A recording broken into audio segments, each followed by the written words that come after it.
Welcome to the GE MDS video training series. This video will demonstrate the remote broadcast reprogramming feature that has been included as part of the remote management service. Remote broadcast reprogramming can be used to push firmware from an access point to all remote radios at once, while limiting the reprogramming operations use of the channel to prevent interference with data traffic. It is ideally suited for networks that operate on narrow channel sizes such as the Orbit NX915 and LN radio.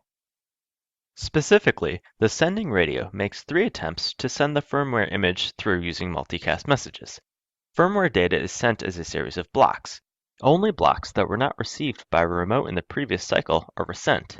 To prevent flooding the network with reprogramming traffic, the firmware push is automatically constrained as a best effort service, and TX rate and block size parameters are set to their most conservative values.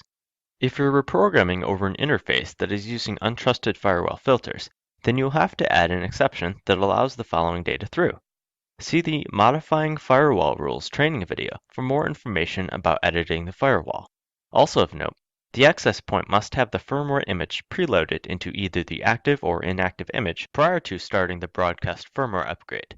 For more information about local reprogramming, watch the Reprogramming Firmware training video.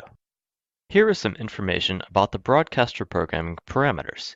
Interface tells the Orbit which interface to send the multicast packets out of during the reprogramming process. This interface must have an IP address. Image version simply lets you select which image to broadcast to remotes. TX rate adjusts the speed at which the multicast packets are sent to the remote units. See specifics listed here. Block size adjusts the size of each block being sent to the remotes. The final option controls whether or not the remotes automatically reboot after the firmware upgrade is complete. Let's run this from the web GUI. Log in as admin and click Services, Remote Management. By default, the units are pre-configured with this feature enabled.